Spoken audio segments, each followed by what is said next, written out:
napakalaking alok ng 20 million sa kada isang kongresista. A meeting po yan kung paano kami makikipag-coordinate sa mga congressmen. Sino may-ari ng bahay? Si Speaker Romualdez po. Bahay ni Speaker Romualdez. Yes. Ganon. Si Speaker Romualdez, isa na rin sa nasa likod ng... Opo, pumayag naman po si Speaker. pumayag si Speaker. Nasa likuran na rin siya. Natulungan nga kami. Siya rin ay kasama na, nasa likod na rin nagpapatakbo ng PI. Dahil nga, tumulong siya sa inyo, di ba? Yeah, he is helping us. Hindi ba maliwanag? Ha? Hindi ba maliwanag kung bahay ni Speaker siya nagpatawag ng meeting, di talagang Ako po nakikialam ang- si ako po Speaker ang sa People's ako po ang Initiative? There's a developing consensus over here, Madam Chair, that we can compel our resource person, Mr. Oñate, to divulge the names of his donors. 12:30 p.m. pa lang naman, hindi pa naman tayo patapos. He can call his office to get the names. The names must be divulged to this committee this afternoon before we end. Dapat ganun. Kasi tama, narinig namin yung kay Senator Chis, and I hope Mr. Oñate agrees with Senator Chis. Public, ganun to public issues. Public issues, wag mahiya yung nag-donate. Yeah, Mr. Senator, I already disclosed or I already admitted that the bulk of the money came from me. Pero kalahati So lang po you have a partial compliance. We need full compliance. So, Kasi yung mga ibang amount naman, maliliit na. di bali po, ako na po magsusuma total doon sa sige po. Yung 27.5 million ang ating account po. Sige po. So, what do we do with that matter, Madam Chair? I think we should compel the No, I think we that's should now a compel the- motion, and Yes, we therefore compel Mr. Oñato to produce said documents at the soonest possible time. Yes, Attorney Avisado, please. Oo. Yeah, you have to give me time to talk to them kasi ako naman lang mga kung banggitin ko yung mga pangalan nila, Kasasabi lang po ng minority leader before 2 p.m. sana this afternoon. Magsesesyon pa kami At saka madali naman yun Madam Chair, Naka-record naman yan. may I be allowed to ask a Po. few questions to Mr. Oñate? I'm sorry, Congressman. I think our Sir, rules don't allow resource persons to interpellate po. Okay lang? Okay. But everyone agrees to suspend you. in your case. Thank you, ma'am. Thank you. Mr. Oñate, alam po ninyo yung kahalagahan ng initiative na ito at kakailanganin ninyo maraming resources dito. Hindi po biro-biro ito, tama po? Yes, I agree. Yung pagpapapirma lamang po, Mr. Oñate, kakailanganin ninyo ang hindi kukulangin ng 8 milyon para ma-address nyo yung threshold na 12% ng ating total registered voters. Hindi po ba? 12% of our total number of voters is about 8 million. Oo nga po. Ngayon, meron po tayong about 257 legislative districts. Alam po ninyo yun. Kailangan po ninyong masatisfy yung second threshold na 3%.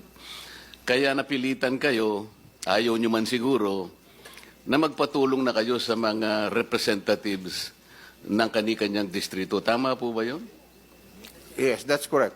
Sapagkat nagiging practical kayo siguro, sapagkat sa inyo lang, siguro kahit na yung et al na ito, ilan po ba kayo? Kahit na siguro 100 kayo, mahihirapan pa rin kayo na pumunta sa iba't ibang dako ng ating kapulungan para magpapirma lang kayo, lalo na kung ipaliliwanag pa ninyo, sapagkat hindi pipirma ang tao kapag hindi nila ganap na naunawaan kung ano ang kanilang pinipirmahan. Yung bahagi ng pagpunta sa kanila, pagpapaliwanag, yun po yung malaking panahon na kakailanganin ninyo.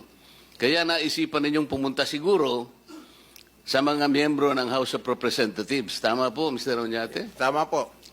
Pero nakalimutan mo akong puntahan, di ba? Yeah, okay. Kasi hindi ko... Ngayon, dahil wala akong hindi ko district. po kayo kasi... Ngayon, ganito po. Mr. Oñate, meron po ba kayong nalalaman na batas na pinagbabawal po yung ginawa ninyo na makipag-ugnayan sa mga kongresista? Wala naman po kasi Teka po, yung hindi People's po ako Initiative, tapos is enshrined in our Constitution, and it is the right of the people to So wala make that pong, initiative. Yun po ang sabi sa akin ng mga lawyer. so wala pong batas na nagbabawal sa inyo, lalong-lalo na po kung kayo nagpapatulong dahil sa paniwala ninyo, ito ay isang bagay na kinakailangan ninyong gawin.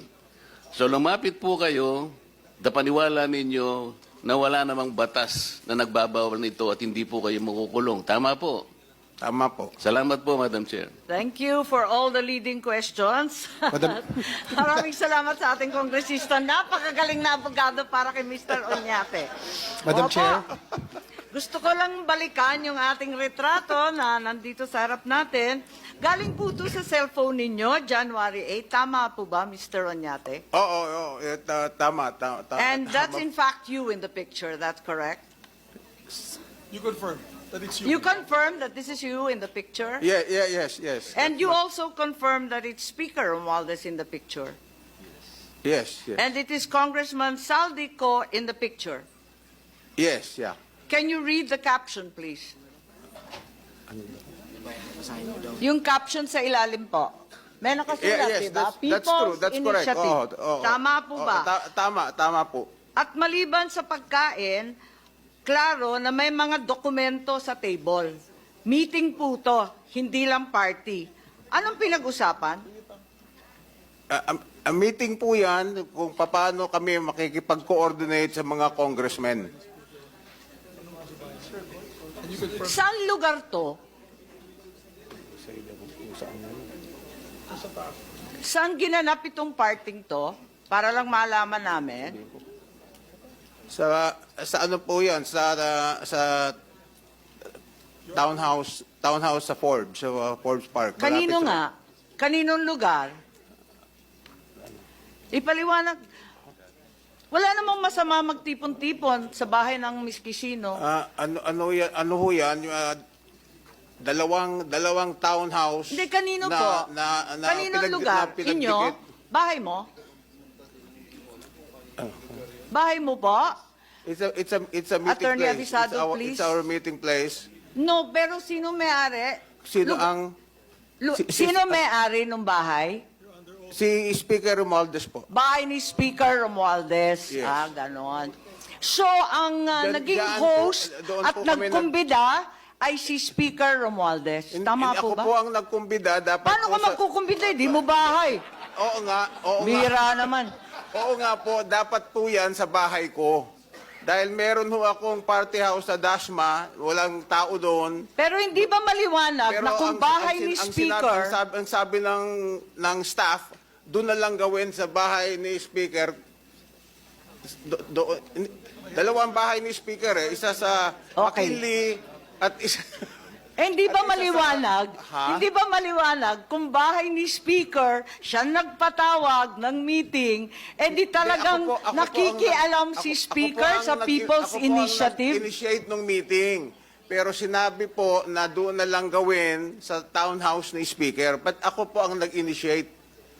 Ay, Dapat po sa ganon. bahay ko, pero sinabihan ako doon na lang pumunta. Sino nagdala ng papeles? Kasi bahay niya. Ikaw nagdala ng papel? Ang mga lawyer po. Yung mga lawyer. Ang mga lawyer po, dala-dala So, nila yung bahagi mga ka papeles. talaga ng Project PI. Yung Project PI na tinetext sa mga kongresista, pati ako nga na-text kasi luma na yung number ko eh. Bahagi kayo ng Project PI? Yeah. Kasi I sought the help of the speaker. Inamin ko Yeah, naman po. you've said that before. Natulungan kami Opo. dito sa signature gathering. Right.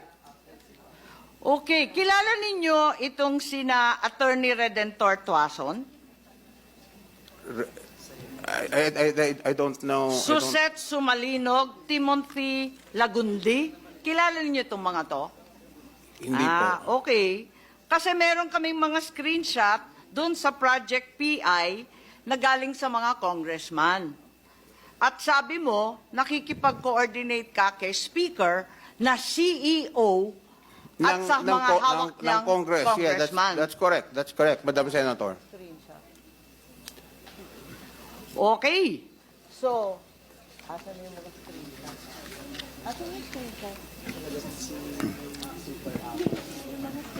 Madam Chair. Madam Chair. Madam Chair. Yes po. Yes, Senator Bato, please. Ayan yung mga screenshot. Kasi sabi mo, bahagi ka ng Project PI. Nagtatanong lang ako, ba, kilala mo itong mga to? Andito yung mga pangalan. Hindi pala ninyo kilala. Hindi Kasi- ko po kilala. Anong pagkaintindi mo dyan sa message na yan? Pakibasa lang po. Hindi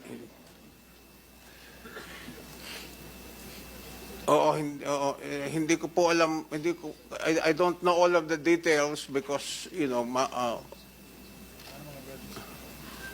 Hindi, lahat ng kongresista pinapasubmit, sa National Secretariat Attorney Red Tuason. Ayun. Ayan ang hinihingi nila, yung mga kopya, at saka accomplished signature forms. Kasi sabi ninyo, may kinalaman kayo sa second batch ng signature forms, di po ba? yes.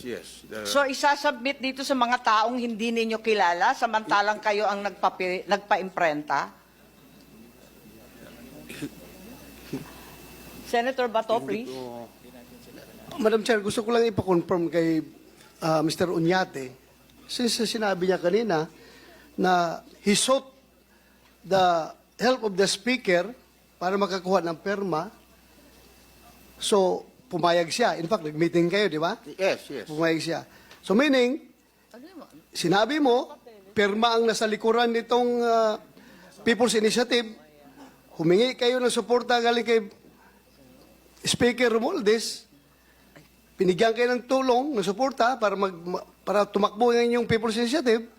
Ibig sabihin, si Speaker Romualdez isa na rin sa nasa likod ng Pumayag naman po si Speaker. pumayag siya. Pumayag si Speaker. Nasa likuran na rin siya. Natulungan nga kami kasi siya ang CEO ng Congress. Kaya nga, gusto ko lang i-confirm sa'yo na siya rin ay kasama na, nasa likod na rin nagpapatakbo ng PI. Dahil nga, tumulong siya sa inyo, di ba? He is helping us. Thank you. Thank you for that. Thank you for that answer. Madam Chair. Maraming salamat. So, kinukumpirma mo. Parang naguguluhan ako. Kinukumpirma na politicians initiative tulad ng sinabi ni Senator Bato. Hindi naman po. people. Tumutulong lang sila. Pero kami ang nasa forefront ng pagpapapirma. Oo. Palagay ko, wala namang masama na tumanggap ng tulong Okay. sa mga Madam Chair. congressmen. Dahil Senator JB distinto nila has yun been eh. raising his... Sige, tama naman. Patulong kayo sa lahat ng tao, lalong-lalo na yung mga CEO ng malalaking kapulungan. Senator, the minority, I'm completely perplexed by this text, which I myself also received since I maintain my old congressional numbers. At ito yung natanggap ko na may alok na pagkaliwa-liwanag, 5 million DSWD, 10 million MAIP sa DOH, at 5 million sa DOLE Cash for Work Tupad. At ang mga pumirma ay napakaliwanag, inanyayahan rin namin, mga empleyado, yung INC yan, mga chief of staff yata ng kongresista to, Randy Londres, Attorney Ray Traje, Kirby Bragais, Ana Jimenez, Annie Rose Mercado. Ang sabi sa akin ng ating committee secretary, hindi daw dumalo, kaya siguro kung maari, isabpina na po natin para magkaliwanagan ba't nagkaganon. At kung bakit yung mga pera na isanamtabi at binigay na natin para sa mahihirap, emergency and crisis situations, biglang ipamumudmod sa mga pumipirma. Anong klase yun?